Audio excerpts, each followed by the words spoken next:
So let's just go through and let's grab like the first indie game that pops up here. We got Indie Game Magazine. This is going to have a lot of indie games on it. So I think this is a good idea. So let's start with these guys.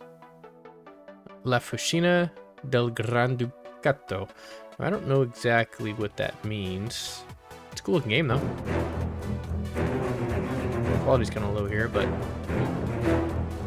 prototype and pre-alpha. So I guess this is maybe showing kind of the difference between what happened between the prototype and the pre-alpha, where they added in some fog and such. So, all right, that's cool. Give the game page a shot. Let's see what we got here. All right, so Sir Galgano. So I guess that would be like our protagonist. Some volume here. All right, gameplay trailer. Let's get started.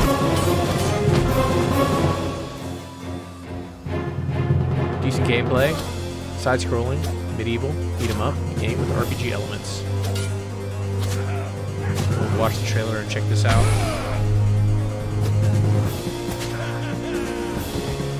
Oh, okay, so side-scrolling, but as you can see, there's a little bit of depth. So that's like, generally when you have side-scrolling, but depth to it, you would call that 2.5D. But of course, we have 2.5D with a little extra depth to it. It looks like we do have some forward and backwards motion. That reminds me of the old Lord of the Rings games. Way back, like in the GameCube, except those weren't side-scrolling, those were like back to front, but same idea. Medieval Tale. Alright, Kickstarter. Interesting choice. Okay, so Sir Galgano, let's see. Alright, so when we first greeted here, we have this. Now, when I see this, I think nothing. This means nothing to me. I do see that in Medieval Tale. No, I think that's actually a really intelligent move. So, because, the capsule here, that's what they call this. Your capsule is the absolutely first thing that people see whenever they land on your page. So, or excuse me, even when they're scrolling through Steam, it's the first thing they see about your game. So, you really want to kind of use that opportunity to get people to click your game. This is going to matter what that click-through rate is, basically. How many times was your game listed as an impression, meaning how many times did it show up in someone's feed, and how many times did they click it, and that's the click-through rate.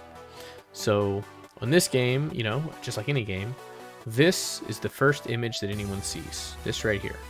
So if you see this and nothing else, do you know that this is a side-scrolling medieval beat-em-up game? I don't think you do. So I think that, maybe adding in the character or maybe a little bit of the perspective of the actual game could be helpful to kind of showcase what type of game it is right away, which can be helpful for players. Let's see if they have any other games here. Looks like this is the only one. So, all right. There's that trailer again. Turn it down. So what's the second thing? Okay, so now we have, instead of a gameplay trailer, we have actual gameplay. Excuse me. On a pre-alpha version. I don't think that video really did much for us. I don't think it really added much to it. Let me check this one out. Same idea. I think if these two videos are going to be here, I think they should actually be combined into one video. Obviously, we just have 22 seconds. So, and the other one was very short, only 10 seconds. I don't see any reason to have these two videos split into two different videos. I just don't think that's helpful at all for presentation purposes. I think that if you're going to show two videos, generally speaking, I would recommend doing it, one video is like your gameplay video, that's the landing page, and then the second video, maybe a cinematic trailer, or maybe you can flip-flop those, just depending. But generally speaking, if you're going to run two videos, one gameplay video, one cinematic video, and this is just kind of a duplicate of each other, and it just, again, I think these should be kind of pushed together. Let's check out what kind of stats this game has. So, in case you weren't aware, SteamDB.info is actually a great way to look games up. So you can take this game, pop it into SteamDB. Let's do a check here. All right, so here's our game. It's the only one. Last update recently. So a couple of things I like to check out. So one is the charts. So when we click the charts, well, first off, lifetime players, looks like maybe they ran a pre-alpha back in November. So that would have been this right here.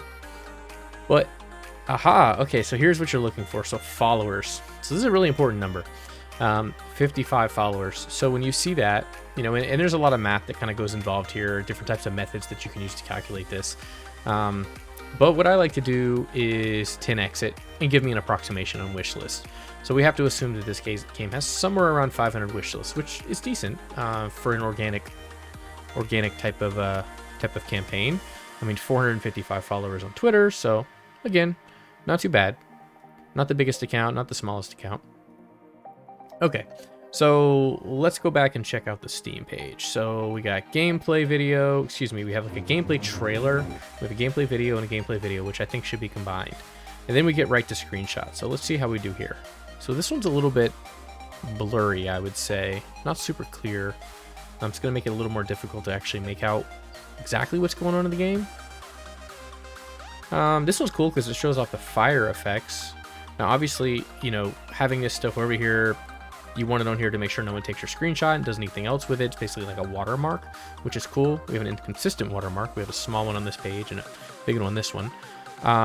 This one is actually tough to read. If this is going to be watermarked, it should probably be hit with like a white stroke or something on the outside so that you can really make that stand out in contrast. So let's see, we have the UI twice, and then we have a third image.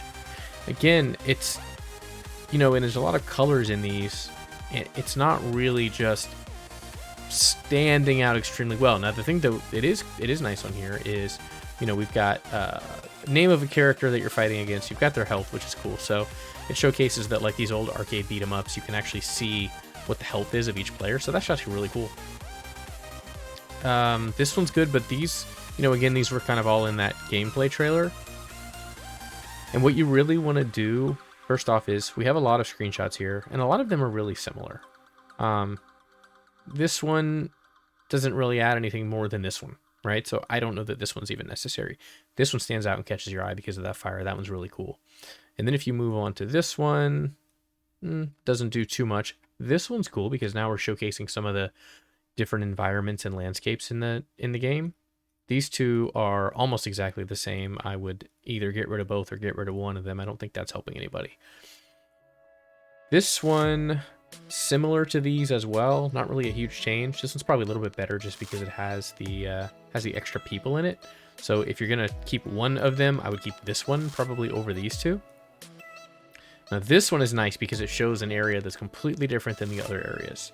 So this is nice to show that, you know, diversity within the game and show that not all your areas look the same. This one I love the best. Maybe, I don't know, the fire one's really good. So it's tough for me, whether it's the fire one or whether it's the fog one. And I don't know if this is like a smoke bomb that went off or like a smoke grenade or if it's just this area. But either way, this looks really cool. So I do think this one should be included. And clear out a couple of these kind of duplicate ones. I just don't think they make any sense to anybody. And let's keep those. On to this. Now, somebody sees this game and sees Sir Galgano is a side-scrolling medieval beat-em-up game with RPG elements. That tells me a little bit about the game. What it kind of tells me is that, you know, from a gameplay loop type of perspective, there's no real hook there. It's very generic, right? RPG elements. Okay, that's even a generic way to say we're like an RPG, but not really.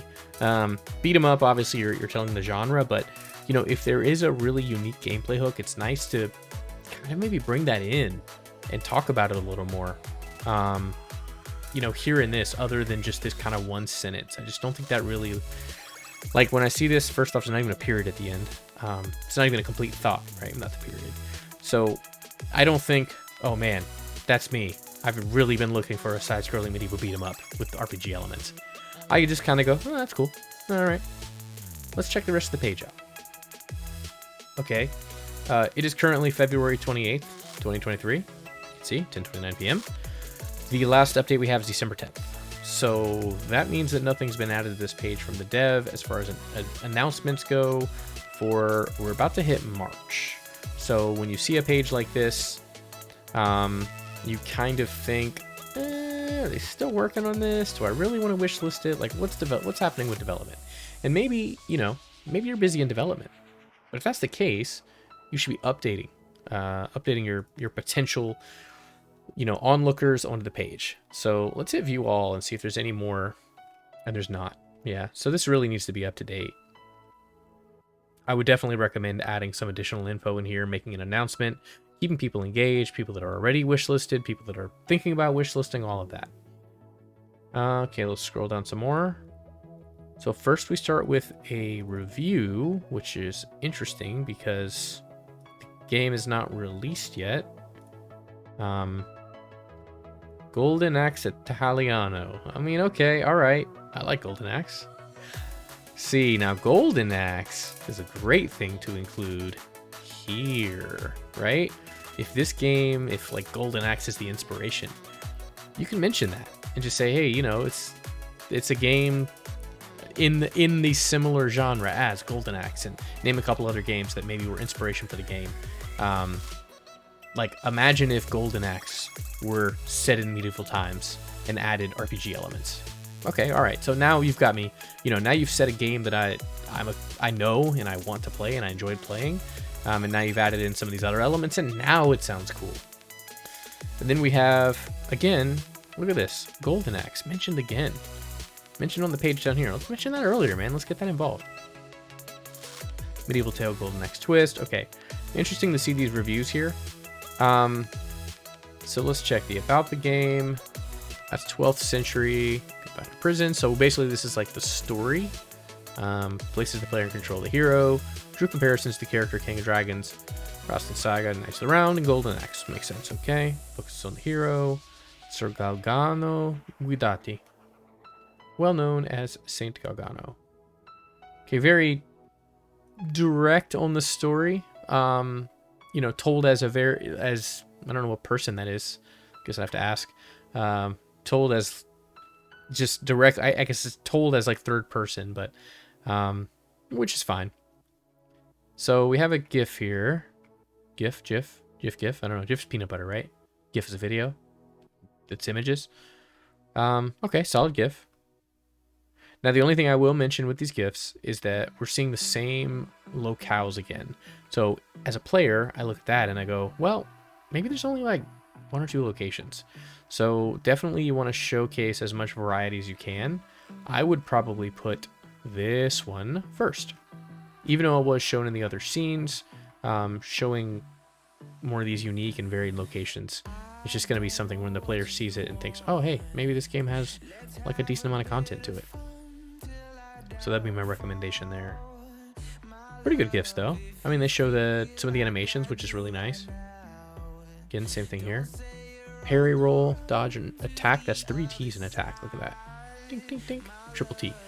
He has a variety of weapons, a longsword, a shield, and a 2-handed sword. 3 modes of attack and many fencing techniques. It's very, you know, the writing of the page, it's very direct, kind of dry, not, you know, doesn't sound really like exciting or fun. It's just very like matter of fact. And maybe there is a language issue. You know, I'm kind of going to make some assumptions based on some of the things I've seen so far, that maybe the game was not written by someone with English as their first language. Obviously, everything's written here in English, so that is going to make it a little bit, you know, may come off a little differently. Earn experience points by completing missions. When the player earns enough, level increases. You're just explaining RPG elements, okay? Skill trees, vitality. So this is just explaining a skill tree, and I don't think this really is necessary. Unless one of the things that could be cool is to show a skill tree. If there is a skill tree, that is a nice thing to show either in a GIF or in one of the images, to show the depth of the game right off. Okay, and that's it. So we have a website. Let's make sure it works. It's important. If you have links on your page, they should work. Okay, and it does. Decent website. Sir Galgano again. Impetus, which I guess is another game. Okay, that's cool. Similar character models, not a problem. Okay, we got a decent website. YouTube page linked, 47 subscribers. All right. No Discord community linked. So like if someone wants to communicate, I mean, obviously the community groups are really going to be the only option here. I do think and would recommend actually adding in some Discord stuff inside of here. I think that's helpful. So let's see if there are community groups for it. 55 members. And it looks like just some pictures. Notice an article on niche gamer or niche gamer. Okay, so there's an article written. So that's cool. Live stream on Twitch. Okay. Community stuff. So decent looking game. I mean, I would say that with some, you know, optimizing of the page. I don't know what the conversion rates and the click-through rates look like, but I'm sure they could be improved by making some of these changes to the page. But overall, not too bad. I would give this kind of a... As far as Steam pages go, I'd probably give it like a 5 out of 10 maybe, something like that. I've definitely seen worse, definitely seen better. So, interesting. All right.